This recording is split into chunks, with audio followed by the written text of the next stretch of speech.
paid for by the New World Order. They ain't wearing Christmas.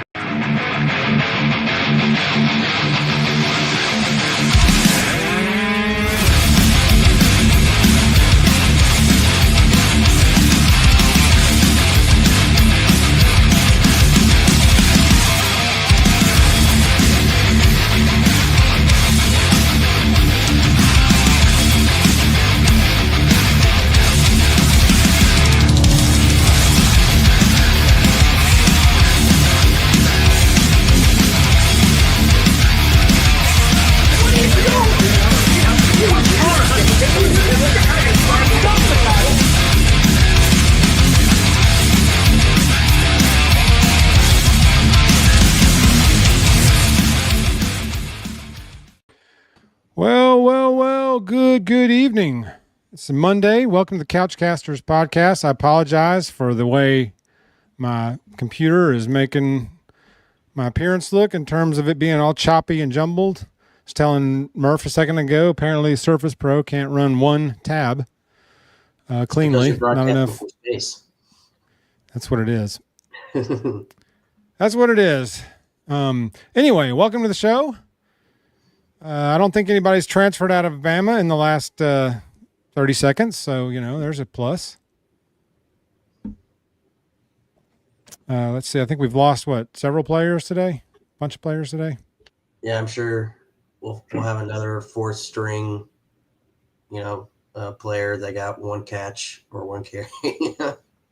Right. In the span of 2 seasons. Well, it's where we are in this world now. I haven't really seen anybody too upsetting that's left yet. So a lot of the ones that have transferred aren't really surprises. Yeah, usually it's the guys that ain't playing, don't start, think that they deserve to, be a starter and play every play, whether they've earned it or not. That's the new thing now, is make a list of demands.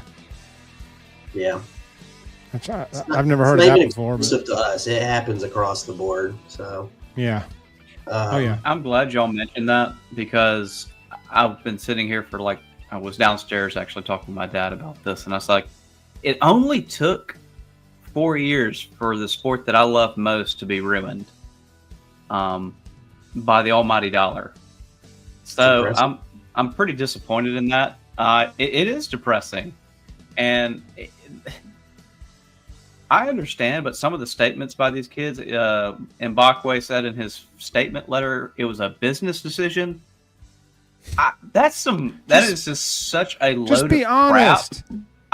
Just be honest. So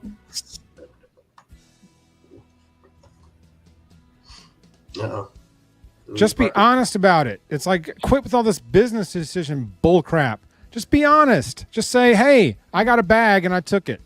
Yeah. You're not fooling anybody. Everybody would respect it a lot more than the fluff. Right. It's like, just be straight about it. Quit with all the fluff and the rhetoric. Just say, hey, I got a bag and I took it. Yeah. That's plain and simple.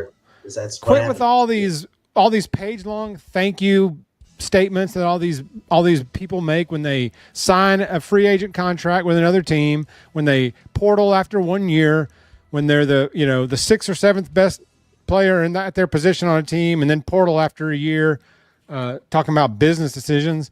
I mean, just be honest about it and quit with this thank you crap. If everything you said was so amazing, you wouldn't be leaving. But I can't stand that on the way out the door. Let me pin a page-long thank you to the city I'm quitting on. I can't stand that. And this same deal, let me go on Instagram and make a post about thanking Bama for everything they gave to me as I quit on the team and walk out the door for a bag grab. Just be honest about it. Unfortunately, this is the age we're living in now. And as Hunter kind of pointed out earlier, he said, it's happening across the board, not just us. And we just happen to be Bama fans, and we're, it's hard for me not to get so irritated with it, also keeping it in check, and I promise I will not lose it tonight on that, just for everybody's sanity. It's not right. There is nothing as far as having obligations to do anything. Commitment that's out the door. What commitment? You're committing to me for this amount of money, then you got to come up next year? Be like, yeah, but this team offered me double. That commitment thing. I'm committed to them now because they're going to pay me more. If my thing is this, if you and Jeff, you and I have talked about this prior to this, we do see player unions coming down the stretch for college football athletics. I think that. I think Jeff does too. And then they're gonna have to be contracts, legally binding contracts, where you, in my opinion, you have to, when you commit to a school and you sign with them, you were there for 2 years. And if 2 years, if you cannot, nothing changes, go ahead and get in the transfer portal. And the other thing about the portal, I'm tired of seeing all these players who've been in college football for 7 years. I get it with the COVID situation, but the unlimited transfer portals, that is a farce, and it has destroyed the game. And people are going to be coming at me, well, Bama benefited from having so many 5-stars. I was like, yes. Yeah, we probably did. I'm not going to say that we didn't, but guess what? You can't tell me that this is good. The football that I saw this year, overall as a whole, was not very good. There's not a dominant. What just happened to Marshall? They're having to opt out of their bowl game because they don't have any players. 25 players jumping in the transfer portal. Thanks for the commitment, guys. Yeah. Yeah. No loyalty. What's commitment? That. And everybody's like, tampering. Oh, you know what? Yeah, there's probably rules against it, but the NCAA ain't going to do anything about it. And they can't. Sure no, nobody can do anything about it. It's just a word. I think Fonzie had stated that when we talked with him earlier. It's just a word. Just speak of him. There he is. Sorry, I mean, you can guess what we're discussing here, Fonz. NIL. I'm just wondering if anybody had portaled since the show started. Think we're good. Was eating dinner. Checked, refreshed my feed. Didn't see any new faces, but thinking around 7:45 we might see another one. That sounds about right. I don't know. They jumping ship quick. I don't know if this is planned. I don't know. I don't know what Courtney Morgan's doing up there while all these players are leaving and we're hosting mid-major transfers on visits. I don't know. I don't know anymore. I mean, I think there's a plan, but DeBoer and Morgan don't look very good today. It's happening everywhere. Yeah. Unfortunately. Mm-hmm. I mean, it's easy. Yes. Think the world's burning when all these big names leave, but happens to every team, everywhere, all the time. You just got to do better than, most. You just got to replace the talent you lose. And true. We did it last year. I will say that none of these portals shock me other than Waaaay and Caleb Odom. I thought Odom would at least try the offense with a real quarterback and not just quit after a year. But, they don't have time to wait a year. They got to quit now. They got to get the bag now. They can't wait for a system in place and a real quarterback. Can't do it. Well, we only used 2 wide receivers the whole season, so. That's more of a quarterback situation, I believe. But also, I don't think the receivers were that good. As a whole, as a group, they were largely ineffective outside of 2. Now, I don't know if that's many factors, play calls, the guy pulling the trigger, only focusing on 2 or 3 receivers and, not giving the play time to develop. The offensive line can't block long enough for the play to develop. Could be a number of factors that factor into that. But these receivers leaving after 1 year really surprises me because I was like, they'll at least play a season in a real offense and then decide. But no, can't do that. Can't wait. Give it to him now. Give him everything now. All of it now. Yeah. Scott made a good point in that group chat where, and unless you're a stud, it really doesn't make sense for you to keep transferring back and forth. Like, not at receiver. Yeah. Like E-Man, for example. He's waited his turn. He was the 3 going into next year, almost guaranteed. I don't blame him. Still have to earn it. I don't blame him. We went and got a great receiver from Miami who's younger, bigger, fits a different role than the guys we currently have. So he probably lost snaps. He probably knew that. I kind of agree with his decision in that case. He's playing for the NFL. He's a very talented player. He hasn't gotten a ton of opportunities here. But guys like K-Law and Prentice, they didn't do the most with the opportunities they did get. So is it going to be any different elsewhere? You got to go perform, and you haven't proved much to this point. Yeah. A little confused by it. That's all. They have the right to make that decision. That's how it is now, but I don't know. Honestly, I think it's the instant gratification thing. It's the instant, I take the money now because some of these guys, I think they know they're not going to play outside after college. And so they're taking the bag now because they know they're not going to make it outside of college. Now, Bach, I don't know. Bach apparently is getting the bag offer from Ole Miss, even though he wasn't in the portal. But hey, what's tampering? Who cares? NCAA has no power anymore. So these teams do whatever they want, whenever they want, whether you're in the portal or not. They're calling you, offering you bags, working out negotiations, even if you're not in the portal. And then once you agree on the number, like we just saw today, then you're in the portal. I mean, the story was out, the money was out, the figures were out 2 hours before Bach announced that he was in the portal. Yeah. So it's like, your deal is public. So that's what I was telling before you got in, Fonzie. I was like, all these thank you statements that these players do when they sign a new contract in free agency, or if they portal out to another school, like save them. Like I don't want to hear all the thank yous and how wonderful the city is or the team is that you're quitting on and leaving. Just be honest. I just want them to come out and say, hey, I got a bag and I took it. Yeah, I got more money to go somewhere else. I got more money to go to Ole Miss and I took it. I respect that a lot more. I agree. Exactly. Thank you. Thank you. They claim it happens with every school too. Right. They preach like I'm a Tiger for life if they transfer from LSU. Or yes. Roll Tide one last time, and it's like stop. Always Bama forever. I love my Bama fam, but I'm leaving. Yeah, and that's fine. I do not blame him. Me either. For going and taking $1 million. I would do the same thing. But I will say this. I think back to what I was saying with the receivers, he's a guy that struggled this year making that transition. Yeah. If it's true and it's Ole Miss, or it may not be Ole Miss for all we know, but whatever program made this offer and guaranteed that he's a starter next year.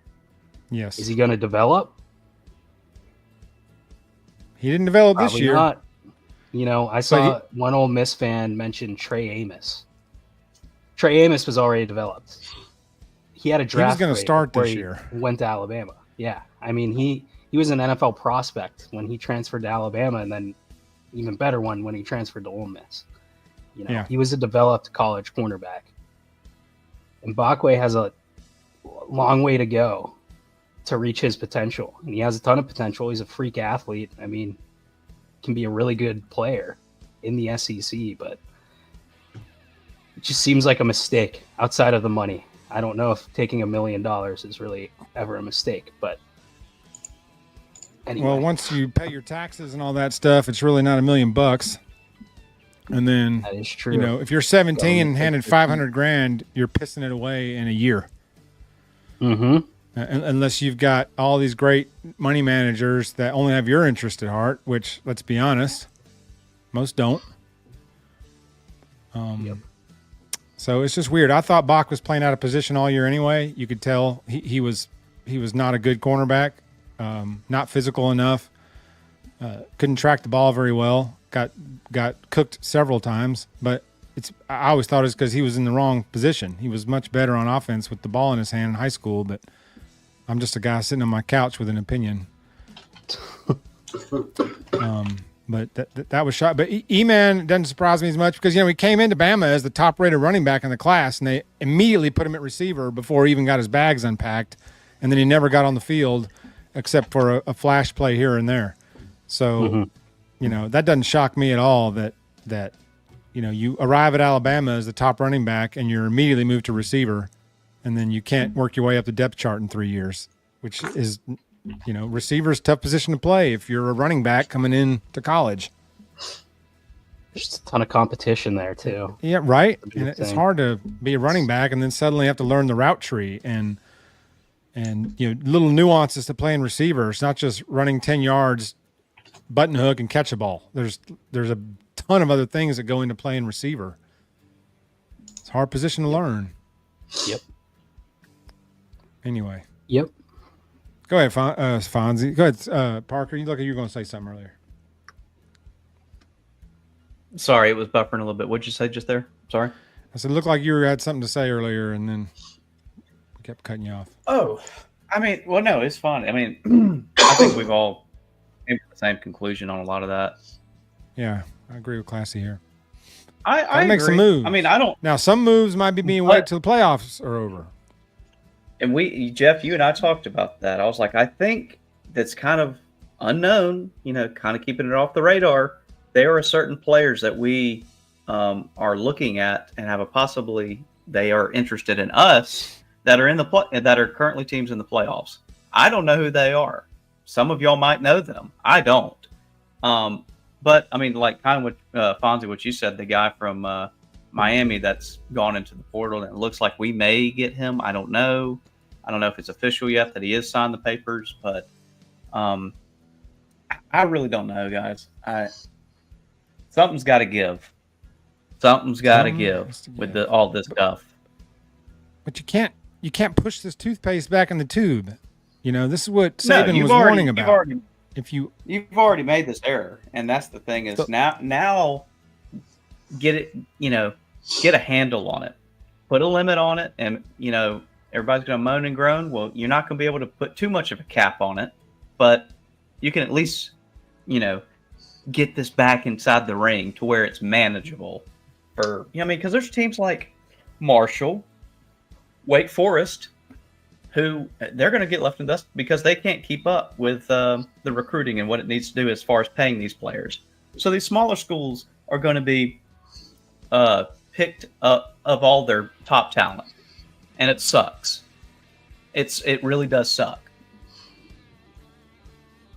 There's no solution because they didn't have one in place when the levees broke, for lack of a better term. And it's like, they just let it go. They just let the river wide open. Nobody cares about what the NCAA thinks anymore, so they can't just roll in here and go, "Hey, okay, starting now, we're going to do this." Everybody be like, "We don't care what you think anymore." I don't even know. You made yourself irrelevant by making all this legal, all up front, all no restrictions. This is just... They should all have agents. It's part of the problem. Most of them do. They don't have agents. But it's just for NIL from what I understand. Representation, yeah. They don't have a full-on agent doing their bidding where you can directly contact the players. And I think that's where a lot of this trouble comes from. Yep. My whole thing was this. Of course, we knew when this all started out that name, image, and likeness was most likely going to turn into something that we were all going to dread. We just, we were hoping and praying that it didn't, but it ended up happening. I think it obviously now it's like a pay for play. No, it is a pay for play. It's not like it is. It needs to be based on the individual themselves, such as marketing campaigns on advertisements and whatnot. Has nothing that should not have anything to do with, because you want to perform on the field. All right, go out and prove it. Then you can make more money off your name, image, and likeness. People have done that for years, but this pay for play stuff, and I know that it happened. We all know that it happened under the table for many years through all the top colleges. We know this happened. And if you don't believe it, take a long look in the mirror because it happened, even at Alabama. Whether we'll never admit it, there's it'd take a long way to go down that road to find the evidence of it. I'm not saying that they, did it all the time, but yeah, everybody did it. So it's just. It's driving me up a wall because it takes the integrity of the game, and not just the integrity, but the philosophy of it, what it meant. Just going out there playing for the school that you love, that you always dreamed about going to, and also becoming the best player that you could be. Now, 17, 18-year-old kids are out there as kind of Scott said, and I think Hunter relayed on said some on this too. How could any of us, if we were 17, 18 years old again, if someone dropped me a bag for $1 million, I'd be very hard pressed to not accept it at 17, 18 years old. I can't disagree with it. Does it piss me off that this is happening? Yes, but I'm not gonna say that I don't understand why they're doing it. But then again, we're all coming from times where we saw it was just players that really loved their school, or it seemed to be that they loved their school. They would do anything for their school, and now it sucks. It's just every sucks. year. It's okay. Every year, every single year is 1 year contract. All these guys in the class for this year, half of them we'll have to re-recruit next year. Yep. I mean, that's just the way it is. And like I said earlier, eventually, I don't know when, I don't know who would have authority of this. There's no authority figure in this poop show. There's nobody, there's no commissioner, there's no head of any committee anywhere that's a spokesperson for this almost. It's like there's no leadership structure in it. And eventually you're going to have a union, a players union. You're going to have some sort of luxury tax or salary cap to prevent Texas from just buying every 5-star player in the country, which is what's going to happen. Justice Terry never said Texas once. His whole recruitment signing day shows up, signs with Texas. At least that I heard. He was Georgia, USC, Bama, decommit USC, decommit Georgia, Bama, Bama, Bama, Bama. Could be Georgia, Bama, Bama, Texas on signing day. Why? Because he was just waiting. How much? Yep. Bidding war. Okay, got it. Signing with Texas. That's how it's going to be. Oregon and Texas are going to have more money than anybody, and they're going to use it to their advantage. And there's no salary cap, or there's no tax threshold like baseball has. There's nothing. There's nothing to prevent Texas from spending $500 million next year on players. There's not a single thing in place to prevent that. Nope. Just the resources. I mean, they can spend as much as they want as long as they have it. It's like crazy. The Mets owner. You know, there's a luxury threshold in baseball, but he doesn't care. No. He's like, I don't afford care. It. Yeah, because he can afford it. Fonzie, you're exactly right. And then he said, well, the Mets can't afford it. And he said, well, I can. How much? You know, he's going into his pocket and stuff. So, I mean, if you got the money, you're going to spend it. There's no penalty. There's there's nothing in college ball. So the money will win out in the end. And you're going to see Texas and Oregon every year with the best players in recruiting and the best players in the portal because they got more money than anybody else. Yeah, yep. I think college football as a whole almost has a bit of an identity problem where Coach Saban calls it protecting the product. You know, college football is the product, and they very much want to bring it to this national audience, and they have. And you see the money that it generates. Yet, both the NCAA or when it comes to NIL, the playoffs, they're afraid to basically do what it takes to protect the product with regulations and contracts and, admitting, okay, nobody wants to see, Boise State or some, random school from the Sun Belt, in the playoffs over, this team that's rewarding the strength of schedule, otherwise what's the point? There's just so many things that need to be corrected and I just don't know who is to do it. Everything was made irrelevant this year. The 7 weeks of the college football playoff poll, that ridiculous waste of an hour or however long they do on TV every week, every Tuesday, with 8 weeks left in the season, and they start the stupid playoff poll rankings. Then they get all the way to the end. Where's Bama ranked? 11th in the final college football poll rankings. And then we don't make the playoffs, even though we finished 11th in the rankings. So what does that mean for the rankings? Nothing. Absolutely nothing. So you're out. Scholarship offers, scholarship signees, zilch means zip. You can walk out 3 games in if you want. Jaheim Motis said, I'm not good enough to play. I quit. You know, this whole take a red shirt the rest of the year and quit on my team thing. You know, all it'll take is the school cutting their scholarship and kicking them out of housing, and then they'll stop all that. Let me red shirt the rest of the year crap. If you're going to quit on the team and red shirt, then you don't get housing. You don't get your classes paid for. You quit. You quit. If you quit, then you quit. It's the same thing like having a job out there in the real world. What happens when you leave a job? That job, that company is not going to pay your insurance and pay your salary anymore. You left them. You quit. You're gone. You quit. So why should my God. I'm saying there's no one-time transfer. There are guys in the portal 5-6 years in a row. TJ Finley is about to play for his 5th school in 5 years. But you can only enter the portal once. Like, what are we doing here? Ruin the game. Just ruin the game. I mean, it's been ruined for a while, honestly. Like, I'd say this is anecdotal, but I used to watch just random Mountain West games. Same. 10 o'clock at night, or throw on a Pac-12 game. I would watch from 11 to 1 a.m. every Saturday. I just don't have the interest anymore to do that because it's honestly, why does it matter? Yeah. You know, with the new format, I think the format sucks. I think it's NIL, a joke. transfer portal, everything involved with that sucks as well. People keep saying viewership's up.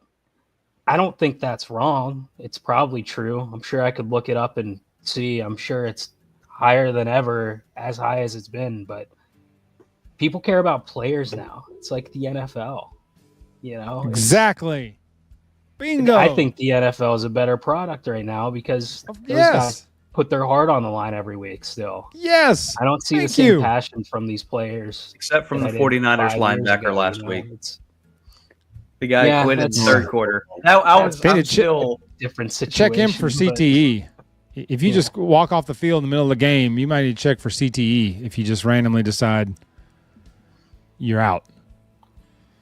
But just even Colorado, for example, I think Colorado is a great example of this. They were the lowest of the low. They had a great year this year. Mm-hmm.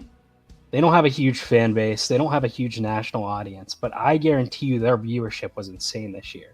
Mm-hmm. And it's because of Travis, Hunter, and Shador. Yeah. And Dion to an extent. But that's what pulls people in now.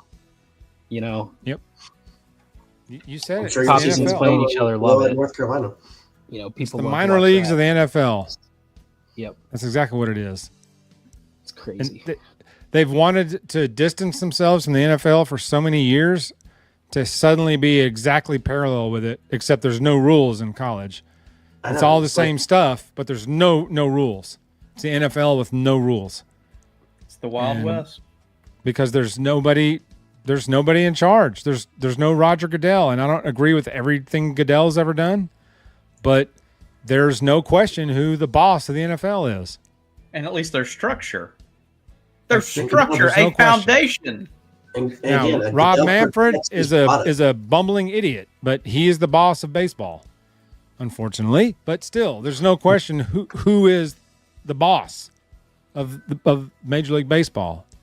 You don't like the golden bat rule he's proposing? Oh, Jesus. He lost me with the extra inning runner on second rule. That's where I knew he was useless.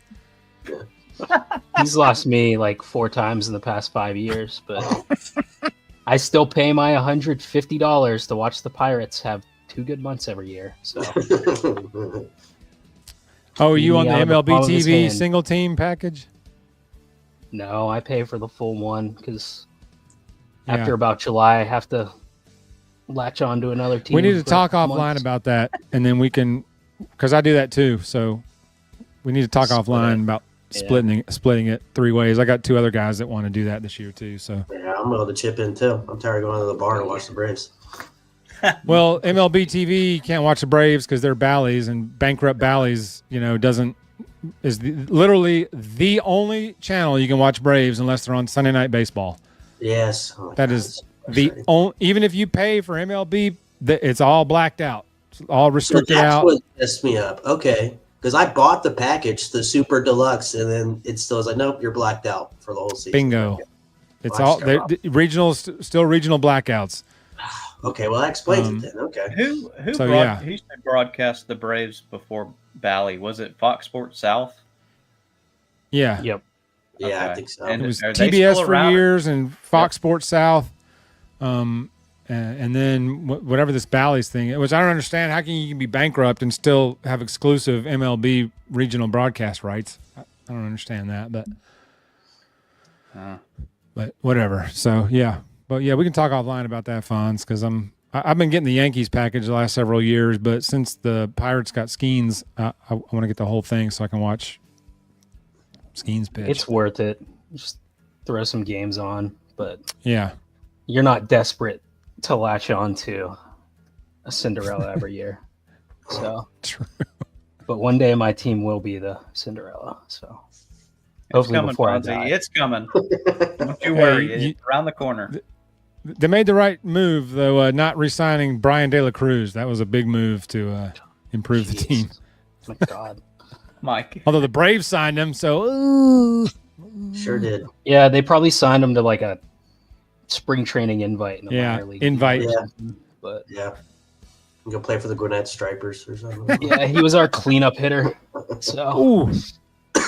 Ouch. I think he had 8 home runs last year, I think. Or well, he had 21. 21. Okay. He put together a nice little season with Miami, and then once we got him, his strikeout rate was like, oh God, 35% or something. Oh, it was.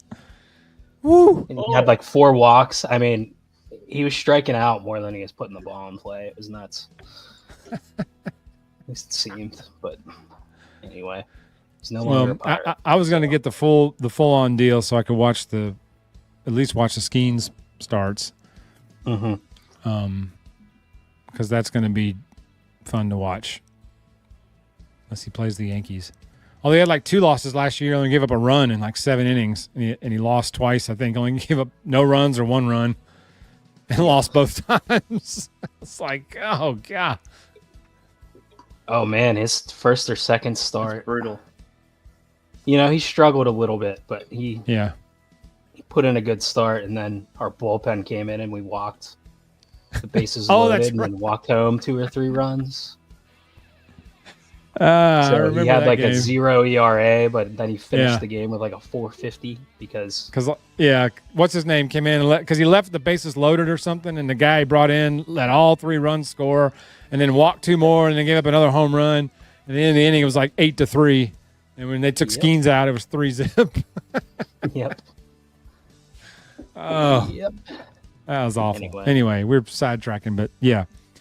So anyway, we'll talk offline about that, but I'm getting the full package for every team next year, so not to watch Met games, that's for sure. But yeah, now that's one thing Manfred has said is that, or I've seen that he's trying to get rid of the regional broadcast, or I read something about where there's some buzz about finally getting rid of that. It's the dumbest thing I've ever seen, but. I mean, shoot, especially if the NHL does, get ESPN Plus, you get to watch wherever you want. And just pick on whatever game you want. That's the beauty of paying for the service. That's the big problem with MLB is all these companies own their rights to these markets. So it's like, it's not like Rob Manfred can really do anything. There's NHL is something the same way. NHL is more restrictive in some ways. I know. Oh, really? People in Arizona are blacked out from the Utah games, which is their team. I mean, Arizona just moved to Utah this year. They're having trouble getting the games, and they're not eligible to sign up for like the streaming package. God. So they literally can't watch the team. It's crazy. They're trying to grow these sports, and they're putting all these restrictions everywhere where you can't watch them. Like, what are we doing here? I don't understand it. It's greed. But this Bally's thing is chicken bleep. And then Bally's isn't on YouTube TV. They're not on any of the cable deals. So you have to like download the app, and then you got to find somebody with a Spectrum login, then to log into Bally's with somebody's Spectrum login, because that's the only cable company you can watch Bally's on is Spectrum. I mean, golly, man. Went from the Braves, you go watch every game they played all year between their TBS or Fox Sports Net back in the day or Fox, FS1, whatever. And, and then suddenly nobody can watch them anywhere. Or you have to have a guide to figure out how to watch the game or something. It's like, yeah, it's ridiculous. It's stupid. And I don't understand. I don't like when football does it. When you turn on CBS and you have to watch the Titans play the Saints. Yeah. I mean, my gosh. I mean, that's why I got Sunday ticket this year, because I didn't want to get stuck watching the Falcons and Kirk Cousins. Kirk Thuggins. Mm-hmm. I mean, Nashville's Kirk Cousins the same more way. like it. Yeah. I mean, I get the Titans, but it's all the regional. It's like Titans, Saints, Falcons. Same three, Dolphins. Same three every week. I get the Steelers if they played Baltimore or another big time opponent. 90% of the time I was watching slop. Well, my cousin, my cousin Mike, Big Mike, he lives in Reading, which is right outside of Philly, and the Steelers games are never on. He never gets Steeler games. They're always blacked out, and mainly because they run Eagles games. No matter what, the Eagles are on TV, and if they're on a different time slot, they run a replay of the Eagles game. Oh, weird. Not really, but that's what it's like. He's like, we can't watch any games. It's Eagles or bust, and if the Eagles aren't on, they'll show a replay of a previous Eagles game. He's like, out here they can't. It's all Eagles. That's it. They don't care about any other game. They don't televise any other game. Pittsburgh's 4 hours across the state. They ain't televising nothing. Yeah, that's insane. So so a lot of times I'll call him with the Steeler game on, and I'll have to play by play to him on the phone because he can't watch it unless they cut to the game at the end or something. Or like yesterday, they cut away from the game after Tomlin punted on the Eagles side of the field down 10 with 7 minutes left and never got the ball back. That's another soapbox. Tough one. Much as I love me some Mike Tomlin most of the time, he's might be one of the worst in-game coaches I've ever seen. He has his moments. He makes some awesome decisions. I think his personnel management is usually pretty good, but when it comes to that stuff, he knows how to lose a game. Awful. He knows how to get his team to win a game, bingo. But he knows how to lose a game. He can lose a game with the best of them. And that display yesterday was pathetic. I mean, I think we had 11 yards at halftime. You heard me right. 11. In 2 quarters of football, we had 11 yards. We ran 8 plays in the first half. Second half, I think we ran less because they had the ball the whole third quarter. And then that Najee fumble was just crucial. I mean, that killed any shot we had. But the defense couldn't get off the field in the second half. I mean, the Eagles had the ball for like 17 of the 20 minutes or something of the 30 minutes, whatever, 2 50-minute quarters, right? So they had the ball like 22 minutes of the 30 in the second half. I mean, it's some silly. I mean, we ridiculous. ran Have we heard on anything about in the second half? Have we heard anything on TJ Watt? How bad the injury was? It's a low ankle sprain. Ankle sprain. Dude, I was thinking that was Achilles. So the way he limped off and Watt was walking, I was like, that's Achilles. He's out. So it felt like he was looked like when he was when I saw the replay when he went down, it looked like he was grabbing like the front of his ankle versus like the back. But again, okay. I was that's good. That's when I was watching that, I was like, that's not an ACL. Definitely, I was sitting there with Dad, and we're like, that's Achilles or low ankle sprain, something broken in the ankle. It looked like it didn't. He kind of like it wasn't even like he got hit. It was just the placement when he put his foot down. He was dominating that game too. I mean, I think he had 2 sacks, a forced fumble. Should have had 2. Somehow Jalen Hurts hung onto the ball in that second sack. I don't know how he held on to it, but I should have had 2 forced fumbles. I mean, he was wrecking that game yesterday. But right on cue, we got 3 games in 11 days against Eagles, Ravens, Chiefs in 11 days. Ooh. They gave the Steelers. Oh, yep. Oh, that is like brutal. Good God. 3 games, 11 days against Eagles, 12-2, Ravens, who are a game and a half behind us now in the North, and Chiefs, who have won 2 Super Bowls in a row, and they're the luckiest team in football, and they haven't given up 20 points in like 35 games, whatever that crazy stat is. And Mahomes is awful this year, and they are 13-1. So whatever. And so we got to play them in Game 3, Day 11.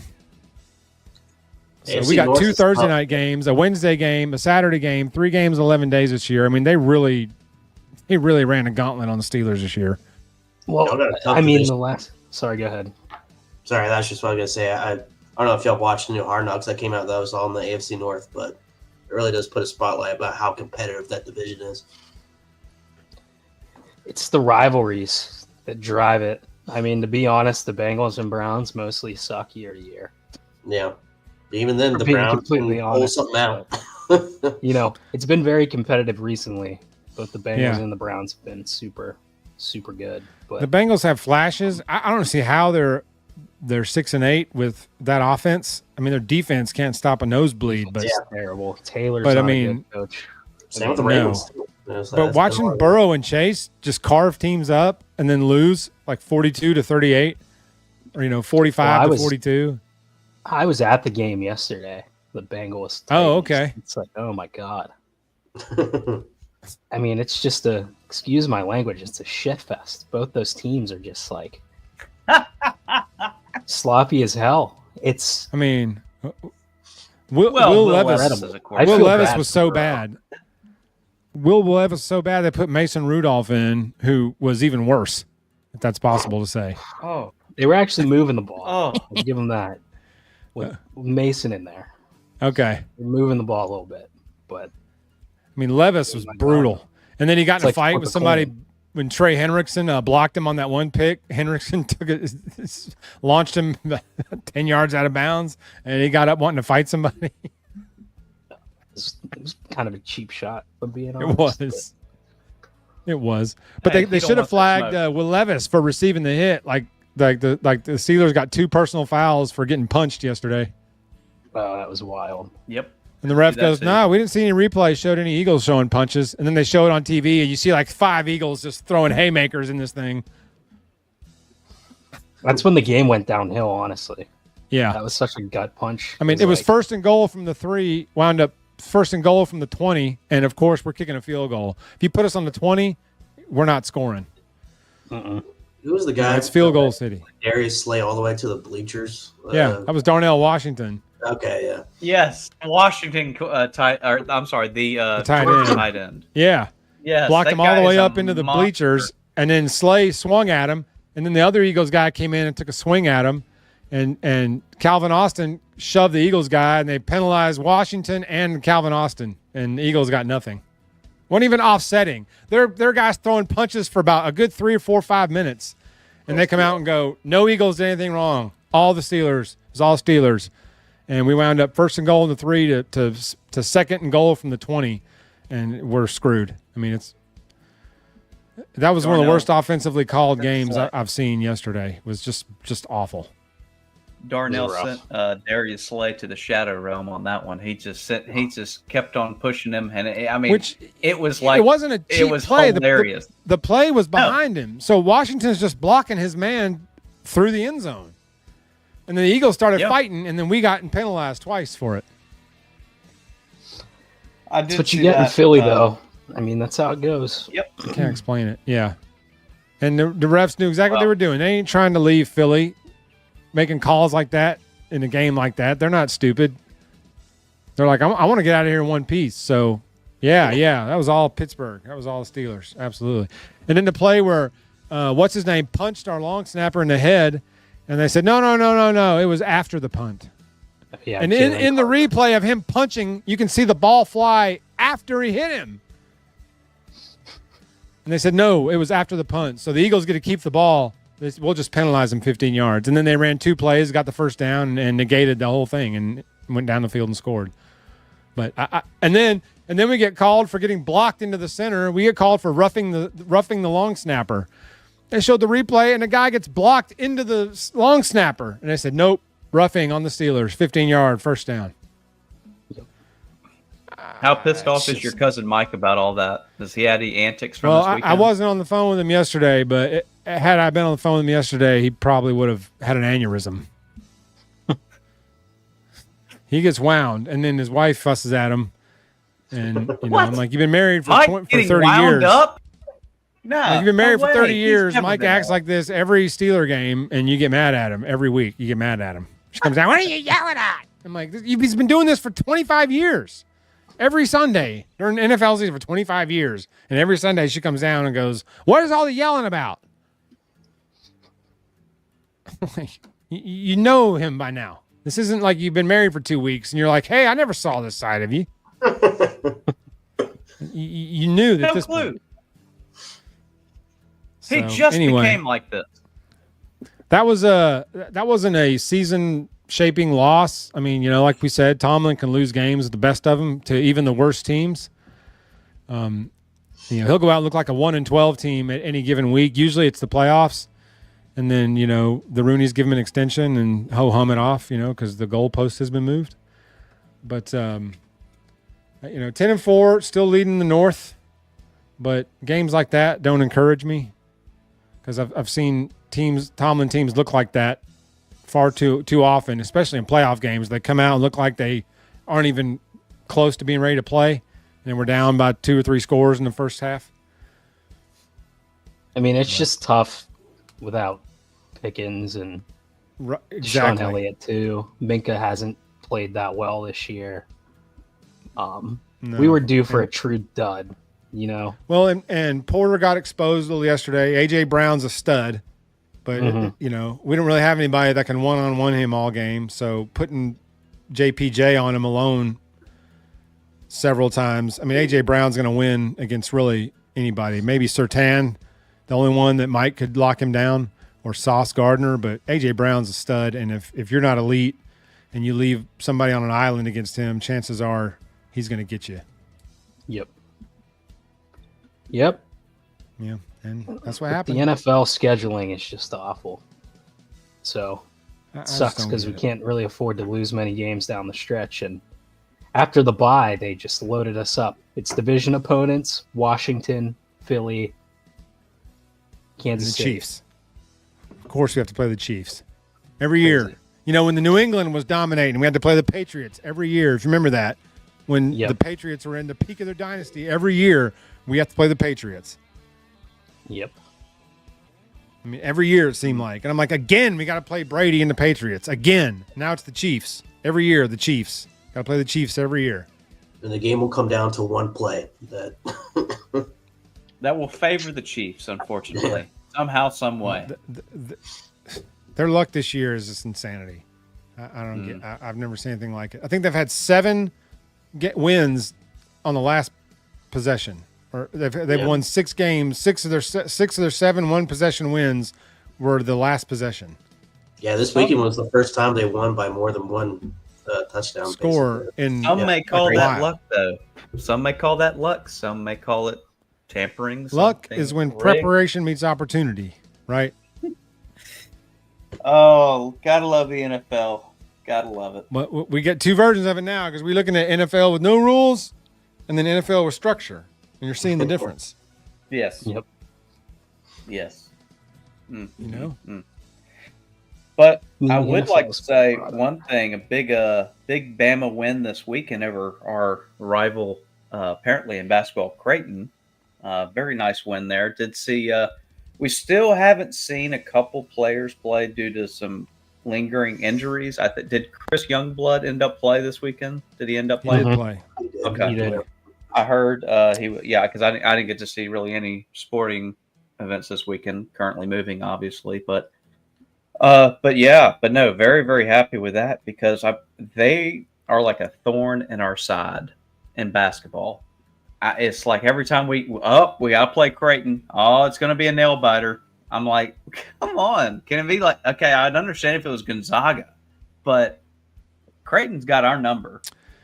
But we got the win. We played really bad Saturday. I mean, we got the win. It was a tough win, a grind out win, but we did not play well at all. We shot terribly. I think we shot 16% from 3 for the game or something. Sears had 27, but Jaron Stevenson, 0 points, didn't make a single shot. One shot he airballed so bad it hit the side of the backboard. And I was like, that looks like, me trying to hit a fadeaway in the local YMCA gym. I mean, we did not play well. A lot of sloppy play. We got up 17 and immediately let him cut it down to 6. That seems to be a characteristic of this team so far this year, is get a big lead and then, go cold. And next thing you know, we're only up by 4 or 6, it's a 1 or, single digits. And it was a tough game, but, we got to win. We've had to win a couple of those games this year. We hadn't shot well. That's the only thing I'll say about Nate's offense is, it's reliant on the 3-pointer, and we haven't had that elite shooter yet. We're getting a lot of good players, but we're not getting elite shooters. Yeah, we were 20% for the 3 points. Or maybe they are elite shooters coming out of high school, and then they go Sam Walters and, can't play at this level and wind up at Michigan. And Sam had flashes, but, he was largely inconsistent. Yep. In terms of shooting the ball. And I don't know if we have how many pure shooters. Reitzel, but of course he's gone for the year. And we lost him for a huge stretch last year, and that hurt. We got guys that show flashes, but we don't have any consistent shooters. We're putting up 30, 40 threes a game, but we're missing a lot of them. We are. Honestly, I'll take a win over Creighton. I know they're not having the best year, but that's the one thing I will say, it was game. I probably watched about half the game. And it was messy and sloppy, and we weren't hitting our shots, and we were having trouble getting high quality shots, I thought, for portions of that game. But Mark Sears had a pretty good game. And we've needed that. He's kind of, I think it's largely been overblown, but he's kind of struggled at times this year. Yeah. Even though the stat line doesn't indicate it, he's had some duds or rough games, but I thought he played well Saturday. What was the one game where he didn't score at all? It was during the ACC conference. Illinois. Because we scored 94 that game or 97 that game or something, and he didn't have any points. Yeah, crazy. Notoriously slow starter. That's my only complaint with Sears, that he waits too long to get involved in the game. Passes up a lot of shots early, trying to get other people involved, which I understand why he's doing that. But at the same time, it's like you need to get that. You need to get some Steph Curry in you, where if you get the ball and there's even a sliver of an opening, it's going up. If you give Steph Curry a blink, the ball's going up. And Sears passes up many shots I think he could get off, trying to make that extra pass or get people involved. And but he had a really good game. He really struggles at the end of halves. If you'll notice, at the end of halves, if we have the ball, it's either a turnover, a block shot, or he didn't get the shot off. I don't know if it's because he waits till there's doesn't give himself enough time, or he does the Westbrook where he goes, drives, jumps in the air, and then doesn't know what he's going to do when he gets in the air, and ends up having to try to put up a shot that gets blocked, or pass somewhere he thinks somebody's going to be, or just have to get rid of the ball somehow. So I noticed that tends to happen, but it's usually on the end of the half. He's pretty solid at the end of games. Then he steps to the line and hits clutch free throws. But the end of the halves are it's almost like we don't really have a plan. Like we come up the court and it's like, street ball, just get a shot off. And then it never seems to get a shot off. But it is. So anyway, but we had tough non-conference. I think our first conference game is January the 4th, I believe, or 5th. Yes. Remember what Saturday that is? Is it Oklahoma? Oklahoma. Do we play? Yeah. Oklahoma. Me and my son are going to that game. Oh, awesome. Yeah. That was the only game there were tickets available for. Be a good one. When I went online to buy tickets, that's the only SEC game that there were still tickets left. And that was a month and a half ago. I mean, that was 6 weeks ago when I bought those tickets. But that was the only game they had left. SEC schools. Yeah, is there no Big 12 challenge right in the middle of the SEC season this year? No. Probably not, because the Big 12's been two biggest brands have moved to the SEC. True. That's true. And they have so many new teams that they probably don't really want to subject Utah to playing Kentucky or something. But shout out to Kentucky. They had a quick start. Yeah, they're looking good. With literally 11 or 13 new players on the roster. I don't think there's a single player on the roster that was on the team last year. I think his whole team was built through the portal. That's crazy. And I mean, maybe signing. I think it maybe signed a couple guys coming in, but I think the majority of the team is built strictly through the portal. Because the whole team left for Arkansas when Cal went to Arkansas. Anybody that was sticking around for another year went to Arkansas with him. So that's kind of crazy. It's kind of crazy. But so we got to. Pretty good too. Yeah, but they are. Auburn's looking really good. I mean, that's gonna be a tough game. That's gonna be tough taking Auburn down this year if we're playing as inconsistently as we've played through 10 games this year. I mean, I'm not a big Johnny Broom fan, but he is 28 and averaging like 25 and 20 this year. So. Yeah. Most grown men, when they play against college kids, do that. But yeah, he needs to hang them up. But the SEC in general is just a gauntlet right now. I mean, it's a bloodbath. Missouri, it has been horrible last year, but they beat Kansas, so they've shown they can beat just about anybody. We'll see how it translates, but it's going to be a tough road to hoe in the SEC basketball this year. It's going to be a lot like football. Now that football has no divisions, you're just a bloodbath, a meat grinder, unless you're Texas and don't have to play any of the good teams in your first year in the league. I mean, you played a good team and lost twice. Yep. So, but they beat A&M. That's all that matters. When they had to, all we had to do was beat a 500 team, and we're in that game. But two of them. Vanderbilt, doesn't upset me as much like Oklahoma does, just because I agree. The QB 100%. Play for Vanderbilt and the fact that they did beat a couple of teams and we're in a couple of games this year. Oklahoma, two quarterbacks, both of them were terrible. Of course, now Auburn's touting Jackson Arnold as the greatest thing ever. I wonder why they're calling their quarterback room the greatest quarterback room ever because they have two high school 5-stars in there. Of course, neither one of them can play, but it's nice to know that Auburn hires coaches and signs portal players based on how they did against Bama or how they perceive they should have done against Bama. You know what's crazy too is as soon as I saw he entered, had no idea where he was going to go. I saw the Mississippi State thing after a while, and I was like, that makes sense too. But right away, I was like, I bet you Auburn is all over this. Deep down, sure you knew. The next day, it's like Auburn showing interest in Jackson Arnold. It's like now it's like 2 5-star QBs in the room now. Mm-hmm. I'm like, this dude, Jackson Arnold is not any good. No. Now he might be in Hughes' system, maybe, but he got benched this year for a guy that can't throw. And then against Alabama, all he did was jog for 120 yards. He threw for 50 yards in that game. I mean, all he did was roll out to the right and casually jog 10, 12 yards every play. And we made zero adjustments to defend that. We did nothing different defensively in 4 quarters to defend that, and it showed. It was honestly just Vanderbilt's game plan. They ran stupid little options. They didn't have a single receiver that was healthy.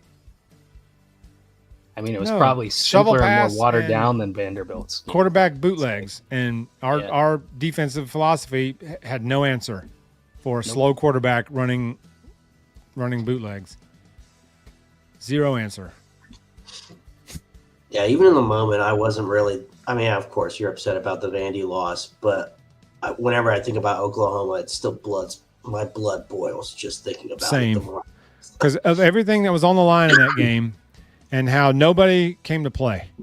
Nobody, the coaches, the players. There was no urgency. It was like, does anybody care? Let's just end it right now. This is like, Milroe just looked more annoyed than upset. You know, It's like, oh my gosh. The tackle effort on the pick, that's all you need to know about what they thought about that game. But that whole effort of that game was just pathetic. I mean, that was a fireable offense for people. I thought maybe not in the moment, but I thought that game should have told several that, okay, I got to make some staff adjustments. I know. And honest to God, I don't know how much longer Roach is going to be around. I mean, when was the last impactful defensive lineman we had? Quinnen Williams? True game wrecker, yeah. I mean, they've been better than they were, but they're not. Do you see anything from the defensive line where you're like, these guys are tough? A lot of it's scheme, I think, personally. I think it's tough with current scheme. I mean, running 3 down linemen in the SEC is not going to work ever. Not if you don't help under any them out. circumstance. I mean, they need with no help. Even Q, I know Darius Robinson had a pretty good year, but it even makes it tough when you don't have like an elite edge rusher to help them out if you're not super stout up front. If you want to be a top tier team in the SEC, you need that. Yeah. I feel like Golding got a lot of heat. Williams and all that. But yeah. I feel like Pete Golding got a lot of heat for some of the struggles on defense, but honestly, we haven't had a defensive line dominate in a while. And Roach has been there for 4 or 5 years now. Yeah. I mean, even our secondary, Roach. I mean, they struggled throughout the defense. I thought the linebackers stood out, but Devontae Smith, good for him. I'm sure Notre Dame will develop him into a decent safety, decent NFL prospect. I was not impressed with him this year at all. He made especially a couple of flash plays. Yeah, he wasn't great in coverage. I liked his physicality. I liked that he came up and tackled. Mm-hmm. But, you got to do more than that as a DB than just run up and tackle, which is why, I thought Mbakwe was out of position because he was not physical, nor was he very good at cornerback, at coverage. Mm-hmm. So I couldn't figure out why we were continuing to, waste him at that position. But, now everybody's going to want the Travis Hunter deal. Every DB and wide receiver in the portal or in signing day class is going to think they can play both, and they're going to demand it. And when they don't get it, they're going to leave. You can see this writing on the wall. Like Travis Hunter, as good as he was this year, as special as he was this year, he's going to ruin it for everybody because everybody now is going to think they can do both. And it's unfortunate. He's different. People need to realize that. He is different. Thank you. He's a Ton special of these player. guys have played both ways. Bingo. 1 million of these guys have played both ways in high school. Almost because all they're of the best athlete on the field. Right? You watch a high school game, some guys never come off the field.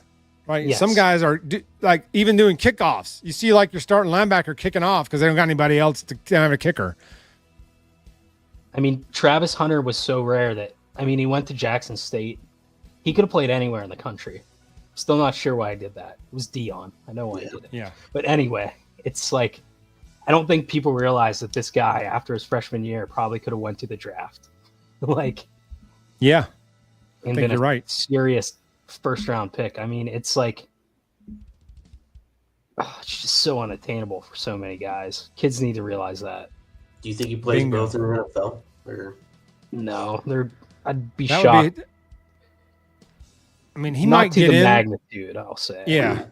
They might have some plays for him in the NFL, whichever position he focuses on, which I think will be DB. I think he'll be a 100%. DB in the NFL, and then they'll throw some packages for him on offense. But it would be hard to be in the NFL as a full-time DB and also a full-time receiver. I don't see how, even as good as he is, there's so much you have to learn and study in the NFL. Yeah, because didn't even Dion eventually pick one or the other towards the end? Yeah, towards the end he stuck with defense, but for the Cowboys, they had several packages where he would play receiver and punt returner, etc., just to get the ball in his hands. But those players are rare, and unfortunately, a lot of guys, like we said, Fonzie, are going to think that they can do it because they did it in high school. But like you said, you can guarantee that if you played receiver in high school, you were also a cornerback, and vice versa. You played both.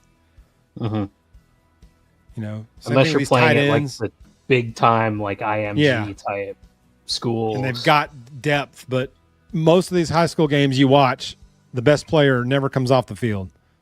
What, IMG Academy? Is that what it is? Yeah, IMG. But they're like 3 deep at every every position. I mean, they're made for these kids to go and develop into top tier prospects. It's what they are. Yeah.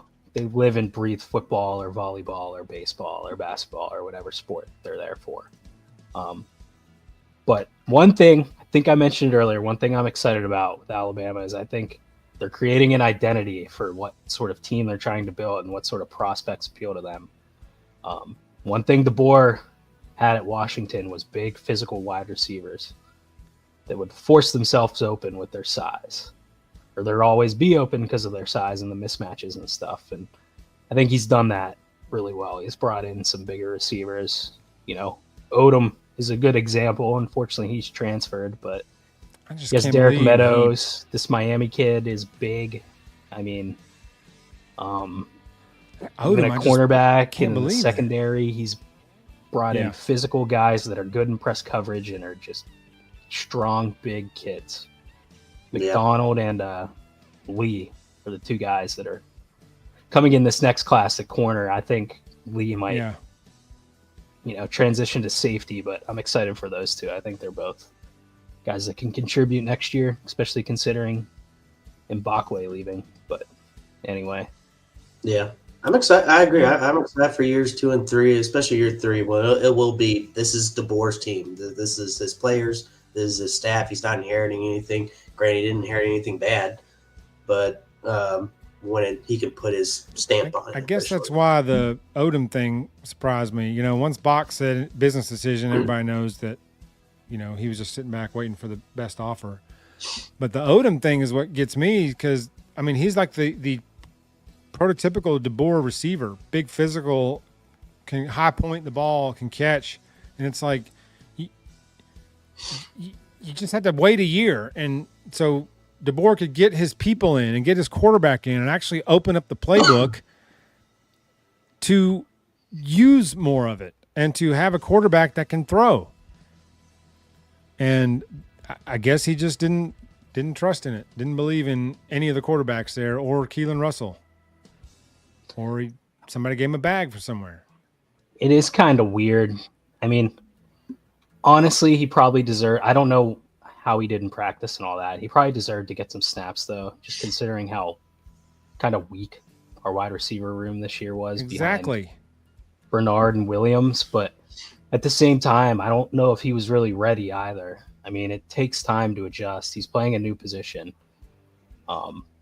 He's a tight end. I'm sure in high school. Why would you just probably just maybe he wants to go back to tight end? I don't know. Yeah, I have no idea. But it's a transition and he didn't give it time, so yeah. That one caught me off guard. But no, there's no time. There's no such thing as developing anymore. That's out the window. Yep. I mean, Q Robinson might be about the last of that. A 5-year guy at one school waiting his turn. I mean, even if you give guys their turn, they're still portaling. Seriously, though. I mean you can't keep him. Smith. I mean, he started every game. Gone. I'm out of here. What? I mean, Trey Amos was going to be a starter this year on a team with nothing but freshman DBs. He said, I'm out of here. See ya.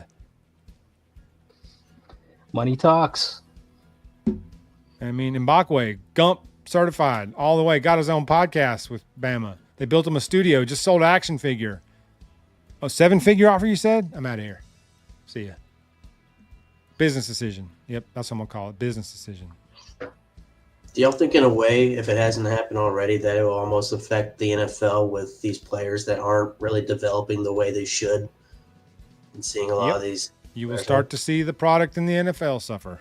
I think it's already started, to be honest. I think so, too. Yeah. Sorry, go ahead.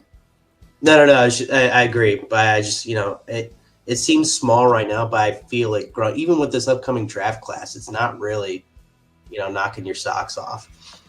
It's just, I was talking to some of my other buddies last week about this, and it's college, like, especially at these big time programs, these players are freak athletes. They go to college, they develop a little bit, but they really physically develop. And then there's some of that football growth as well. But typically they're just really, really good players that take those few years to get into NFL shape, develop not marginally, but just a little bit as a player. And then the NFL, they go in and they really develop quickly and then make that jump. But I think agreed. The quality of those prospects is just going to decline so much that they'll never be able to develop to that level they need to in the NFL. Even though most of the time it's pretty marginal. Like Harold Perkins, for example, came in and was just instantly a stud. He's had some injuries and stuff. That's probably a poor example, but there's guys every year that Ryan Williams, we'll use as an example this year, and he may be an exception to the rule, but he came in and just started right away. He's that good. He had one camp, a month of practice before the season, and he was one of the best wide receivers in the league. But is he just going to plateau? His numbers might look better. In the current format, he might. He may put on 10 pounds, have an NFL body, but, he still needs to develop. What I'm trying to say is those guys still need to develop in college to make that transition easier, even if it's just a little bit. Yeah. And guys aren't doing it right now. They're just taking the easy way out, and they don't want to work. Not working because they're getting money now. They're getting all the money now. So nobody's got the drive to strive to get there, to get that generational wealth, or to take care of their mom. They get it now. It's all now. Everything's now. Give me it now. Give me everything now up front now. It's all now. Got to have it all now. Yeah. And you're seeing and then when they get to the NFL, they're not in the mindset of grinding to earn their spot. They get to the NFL and they're like, well, where's my starting spot? Well, you haven't earned it yet. I don't have to earn anything. Well, NFL, it feels like the window's very short. The message can turn on you very quick, especially at a big position like a quarterback, where if you're not turning around a garbage franchise, you're the problem, That's another gripe I have, though, is because ever since Patrick Mahomes, it was like this with Brady too, but ever since Patrick Mahomes came into the league, every single team is trying to find their Patrick Mahomes. Yeah. And there's different ways to skin a cat. There's different ways to win in the NFL. The Chiefs are very good, but they've been beatable every single year. They've won the Super Bowl. I just wish teams would stop trying to mimic the Chiefs formula. It's never going to happen. They wouldn't have a Super Bowl without their defenses. Bingo. Thank you. Stop trying to get a generational quarterback. Get a game manager, run an efficient offense, build a defense, and build a line. It's all you need to do, and you will be a good NFL team. This may be a crazy take, considering the position Mahomes plays, but if you watch them and are honest with yourself, Chris Jones is way more valuable to that team than Patrick Mahomes is.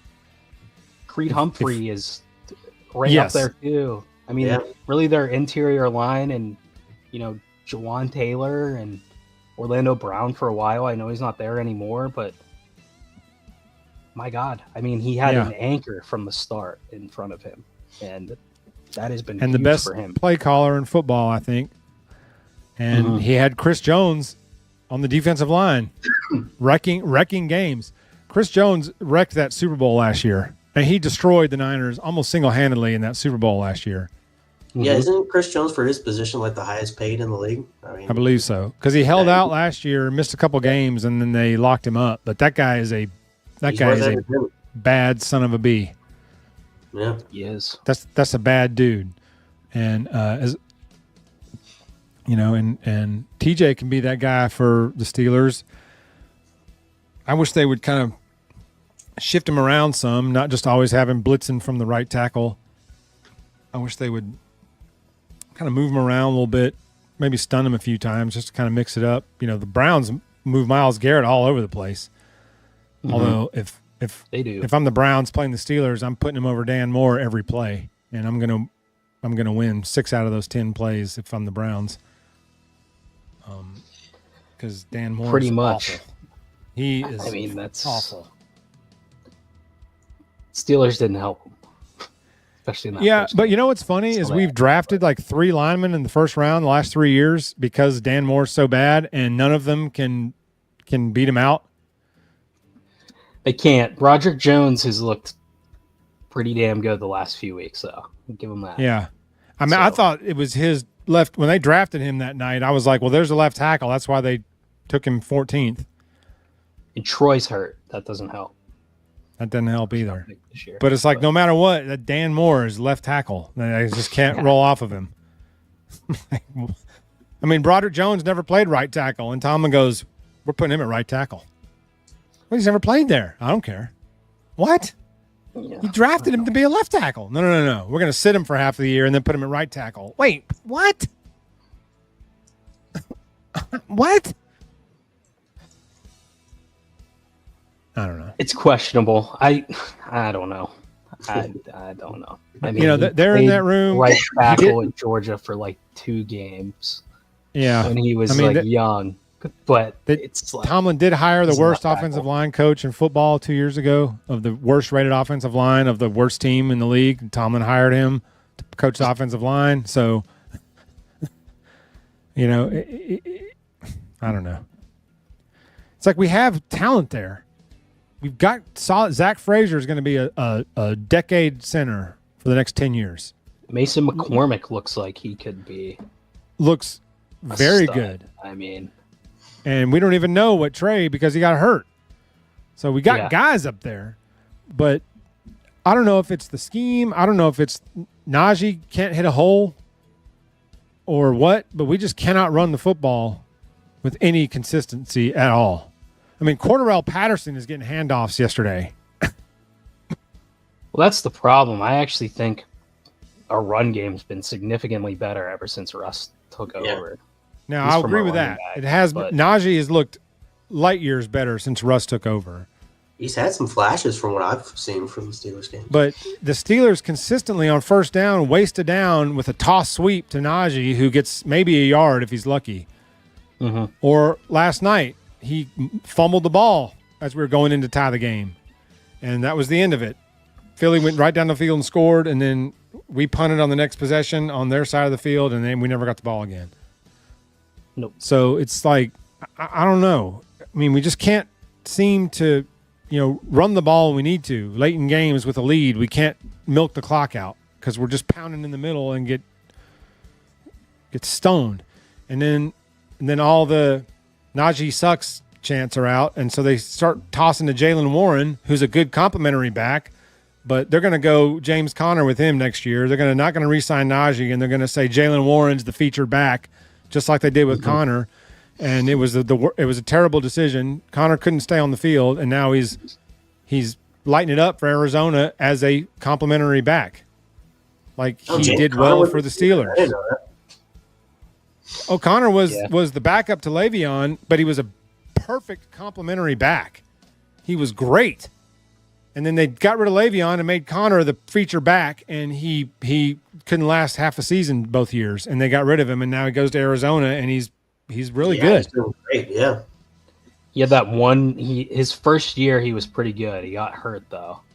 Yeah. And then kind of after that he was fine, but just he wasn't a feature not dynamic. Back. He wasn't a dynamic feature running back. He's a good complimentary back, I thought. thought he and Le'Veon were a perfect 1-2 running back punch.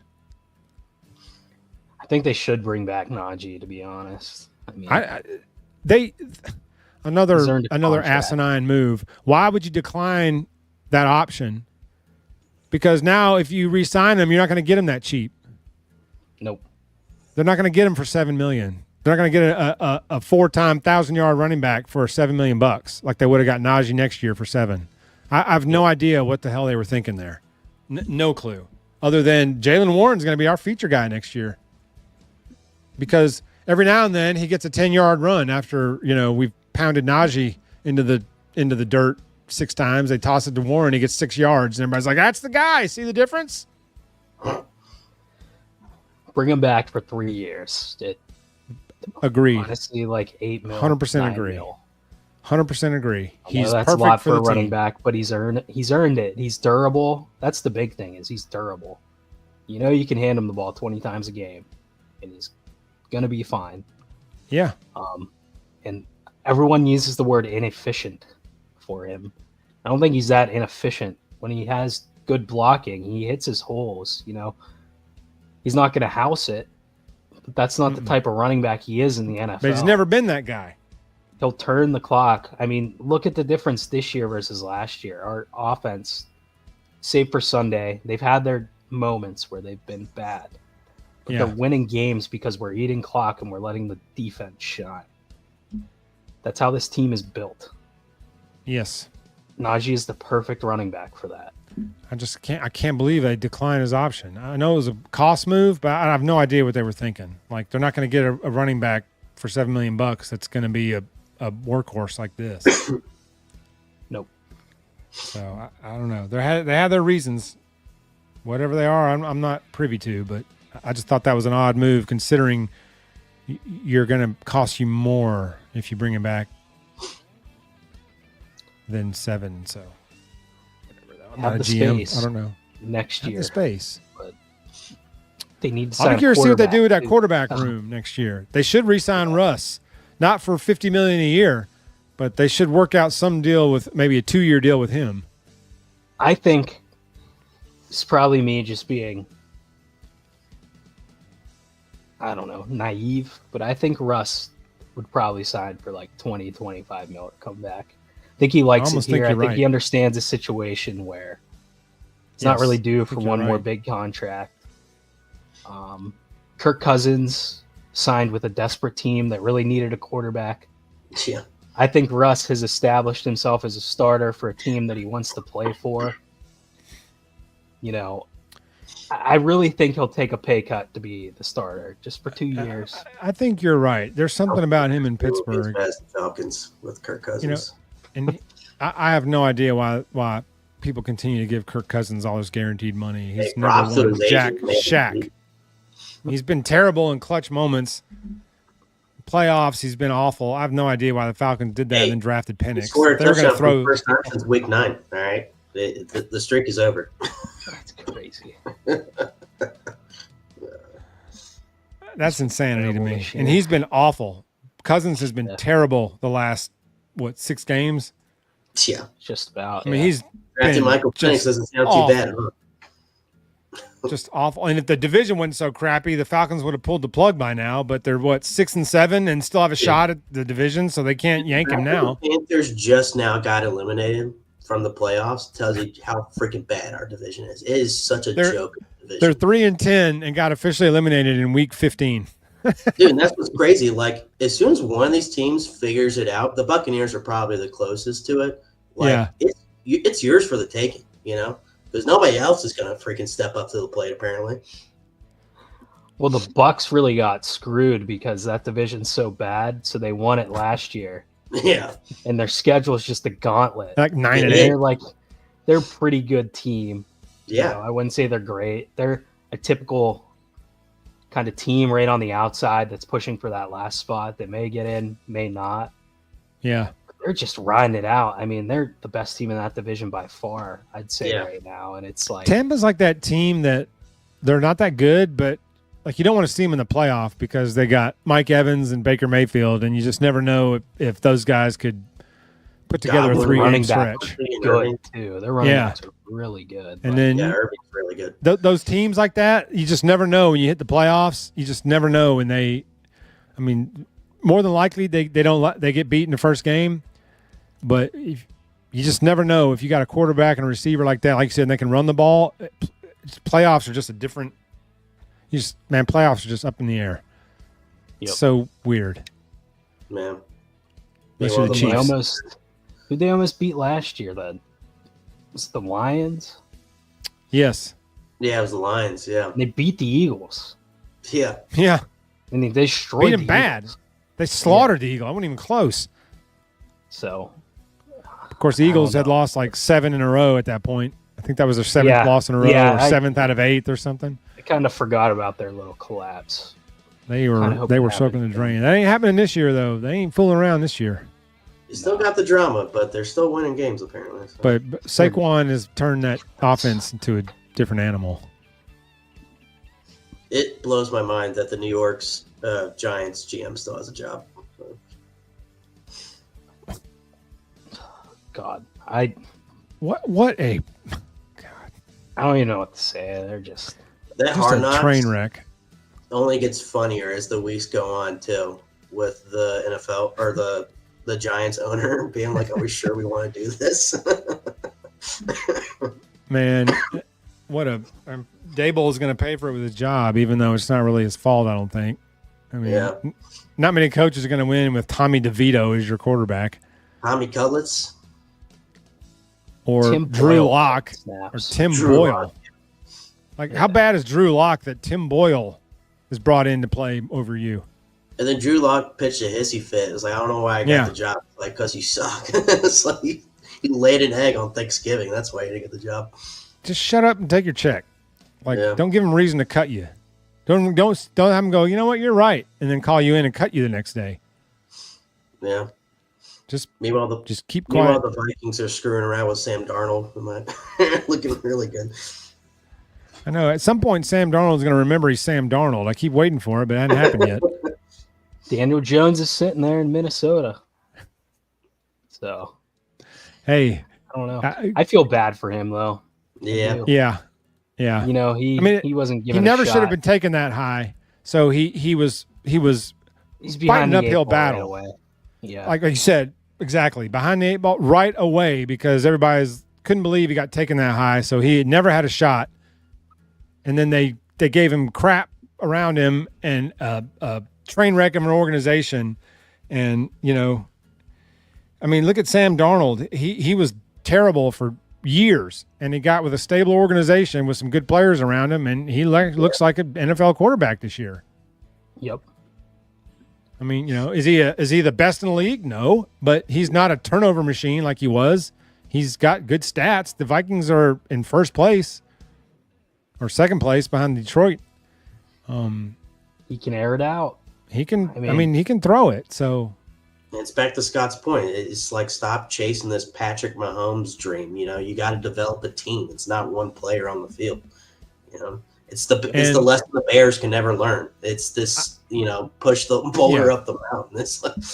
Well, and outside of Mahomes, and correct me if I'm wrong, Scott, you probably know this. Has there been any team win a Super Bowl with a quarterback making $60 million a year or $50 million a year besides the Chiefs? I don't even think the Chiefs have done it, right? I mean, whatever Mahomes is making, $450 over 10 years, whatever it was. But when did that contract? Do you know when he signed that contract? I thought it was 2 years ago or a year ago. I think they won last year on his new deal. But his is low. Like his isn't. It's still astronomical. Yeah. But his isn't like the top of the market anymore. Like a team-friendly deal. Like Dak Prescott getting $75 million a year. The guy's 2-6 in the playoffs. Like, what are we doing? Like, it's crazy because Mahomes, he signed for long term. I mean, they signed him for 10 years. I think that's or the 12, whatever it was. It was a double digit. But still, he's like kind of at the market rate for a franchise quarterback. There's guys above him. There's guys a little bit below him, but he's not like way up here. But no, I don't think so. I mean, Herbert signed that big deal. They can't even make the playoffs. Burrow signed the big deal. They got to the Super Bowl and lost. That was during his rookie contract. I mean, yeah, I'd say I don't think he even had the deal yet. The Niners with Brock Purdy, rookie contract. I mean, is Purdy about to get $50 million a year for being the most average quarterback ever? Probably. I mean, they didn't have Ayuk, McCaffrey, and a healthy Debo all year, and Brock Purdy looked like the last pick in the draft. Yeah. Yeah. So you've got to have weapons around you. And since I took McCaffrey with my number one pick in fantasy, and he had all of 200 total yards for the whole season, no touchdowns. You know, there's a reason Purdy had his worst statistical year and looked like the last pick of the draft this year. That's what happens. I mean, I guess we lost Pickens, and you saw what the effect it had on us. No, I was saying we lost Pickens, and you saw how it affected us. Like, we look like the Matt Canada years. Yeah. Just missing that one player to stretch the field. You know, and we look like the first half, you wouldn't guess we'd ever practiced all week. If you watched that first half, you would have thought, these guys even practice this week? Like, what do they do all week? But when you lose your best receiver, it makes a big difference. When you lose weapons, it makes a difference. So I'd be hesitant to give Brock Purdy $60 million or $50 million, the going rate for your QB1s now. What can you do is my question too. I mean, can't do anything. It's very evident that the hit rate on quarterbacks that are drafted is pretty low. You know, I'm not suggesting the 49ers are necessarily lucky. I think they saw a guy that could be a competent backup and got him, and he ended up and their lottery well and excelling in that offense around a very good team. Yeah, and they punted their number 3 pick that they traded years worth of draft picks to move up to 3, and then punted him in year 2. Yeah, it's crazy too. Is again, Trey Lance should have never been drafted there. But right. Thank you. Back to the Super Bowl thing. So the Rams won with Stafford. $40 million. Okay. Outside of Mahomes, I think that's it. You know, and that was the year the Rams sold out for the Super Bowl, and now they don't have any draft picks, and they're cap strapped and all this stuff. In the aftermath, it was all worth it to get that ring. To get that one ring, even if you're followed by 6 years of hell, salary cap hell and whatnot. You know, it That's works. That's the only one. Yeah. I mean, Hurts was on a rookie contract. The trend seems to be, if you want to get to the Super Bowl, draft a really good quarterback. You've got to do it in their rookie window. Rookie contract. That's your window. Yep. Is 4 years. Unless you draft Kenny Pickett in the first round, then the window never opened. Throwing that out. Yeah. Then you're just setting yourself back 3 years because you just wasted a first round pick. Pretty much. Pretty much. Oh man, that'll never get old. So yeah, man, we were an hour and a half tonight. Get on some tell we hadn't met in a while, man. We had to catch up on some stuff. Didn't even touch the fact that Juan Soto signed a $765 million contract. No, I thought it was $800 million. Right? Well, it will be once they hit once all the riders and the bonuses are added. It'll be at 800. Yeah, that's ridiculous. That's just insanity to me. As good a player as he is, he's a generational player. And make no mistake, I loved watching him play for the Yankees this year. But I'm not going to lie, I was relieved when he picked the Mets because I did not want the Yankees to get into a 15-year deal for $760 million over the next 15 years to be on the hook for that. Like this was a blessing in disguise. Now the Yankees can get pitching, which they already did. They got Max Fried. They got Devin Williams, the closer. They're already making moves now, build a team around and not sink $800 million into a right fielder who's going to be a DH in a couple of years. Yep. But, oh, wait, you have Aaron Judge who's going to be DH 2 years before that. So, you know, I thought it was a addition by subtraction by the Yankees not coming off that much money. I agree. He's going to be a DH in 5 years. Money's sort of an object for the Yankees, but Yeah. I kind of thought it was a mistake Thankfully. for the Mets. Yes. Probably won't hurt them, but just the value proposition alone, there's just no way he's ever going. Even if he has the best offensive seasons ever, it's improbable that he'll ever hit the value of that contract if he's not playing the field. You almost can't, and he's not going to play the field for not less than half of that contract. He's going to be in the outfield for 4 years tops, I think, before they cycle him over to DH. But I mean, it's just insanity. And Steve Cohen's like worth like $50 billion with a B. Yeah. So they're like, you're going to go over the luxury threshold, and he's like, I don't care. Go over it tenfold. I mean, I don't care how much.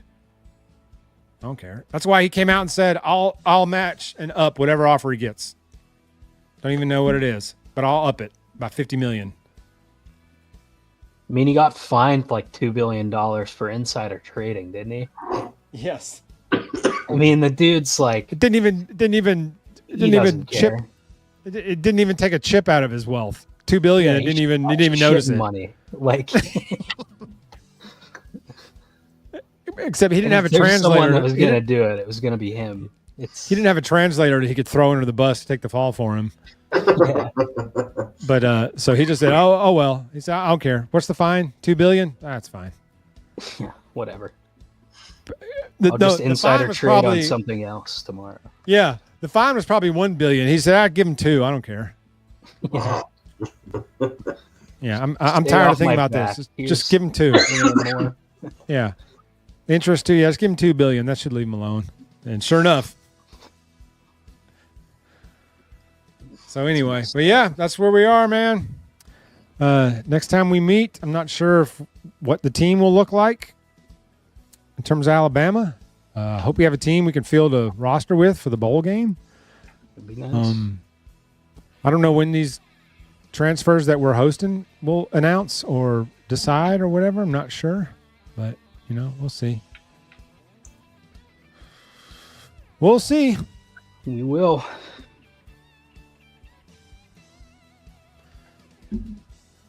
So anyway, well, if you guys got anything else you want to add before we sign off, it's good being back with you guys. I know it's been a few weeks, had some life events take place, and Parker was in marriage counseling, so had to let him get clear of that.